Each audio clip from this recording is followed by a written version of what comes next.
Salut tout le monde, c'est Dreamed84, j'espère que vous allez bien, moi en tout cas ça va super.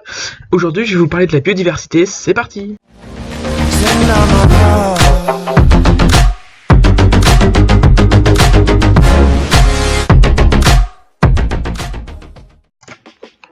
Il me fallait forcément un jeu pour illustrer mes propos, donc j'ai pris Minecraft.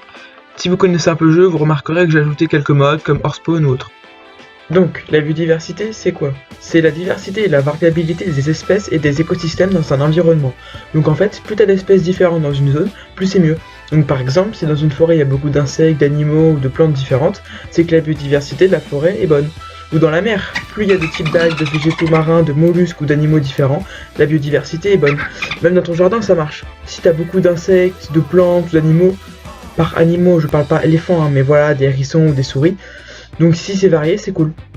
Il y a aussi un certain cas de personnes, comme le jardinier du dimanche, donc il se dit « Oh tiens, je vais faire un petit potager dans mon jardin, comme ça je vais préserver la nature au lieu d'acheter des mauvais légumes et fruits au supermarché. » Mais celui-ci va mettre une tonne de pesticides et d'engrais pour que ses plantes poussent vite et qu'elles soient abondantes, et du coup il tue la biodiversité de son jardin.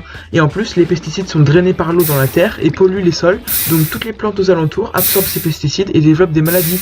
Et les nappes phréatiques sont touchées aussi, donc si vous envisagez de faire un potager, évitez les pesticides. Si je vous parle de ça, c'est parce que la planète qui n'a rien demandé se fait littéralement détruire par les humains. Donc voici quelques chiffres pour illustrer ce désastre.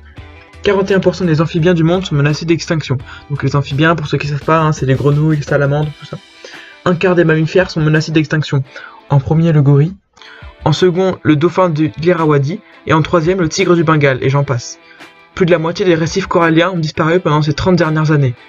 Les populations de 3706 espèces de poissons, d'oiseaux, de mammifères, amphibiens et reptiliens ont diminué de 60% en seulement 40 ans à partir de 1970. 25 821 des 91 523 espèces figurant sur la liste rouge établie par l'Union internationale pour la Convention de la nature est actualisée en 2007 et ont été classées comme menacées. Sur ces 91 523 espèces, plus de 5 583 étaient sévèrement en danger, 8 455 en danger et 11 783 vulnérables. Donc voilà, ça permet un peu de se rendre compte de ce qui se passe de grave. Tout le monde se demande comment on va réparer ça, et il y a déjà des actions mondiales en cours comme la COP, la dernière était la 24. Bon, la COP c'est plus centré sur le réchauffement climatique, mais ça a quand même un impact sur la biodiversité, certains objectifs Aichi et j'en passe. Mais nous aussi on peut contribuer à l'entretien de la biodiversité, donc je vais vous citer quelques gestes utiles. Éviter les pesticides et engrais ou désherbants. Limitez la consommation d'eau dans son jardin, parce que si vous arrosez trop votre jardin, pendant la période de sécheresse, vos plantes et insectes ne survivront pas, car elles sont habituées à une grande quantité d'eau. Et en plus, le coût de l'eau augmente, donc ça permet aussi d'économiser de l'argent. Le classique, faire un compost, ça mange pas de pain, enfin si, juste une demi-journée à le fabriquer, mais bon. Et après, ça peut aussi vous servir d'engrais naturel.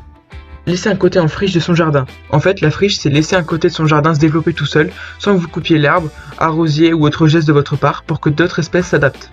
Faire un nichoir mangeoire à oiseaux, une cabane à hérissons ou autres petites constructions qui peuvent être utiles à la biodiversité de votre jardin. C'est simple à construire et c'est pas cher.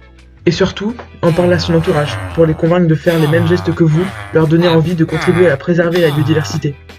Donc voilà, j'ai fait le tour de ce que vous devez savoir sur la biodiversité. J'espère que la vidéo vous a plu, c'était Dreamed84, ciao tout le monde.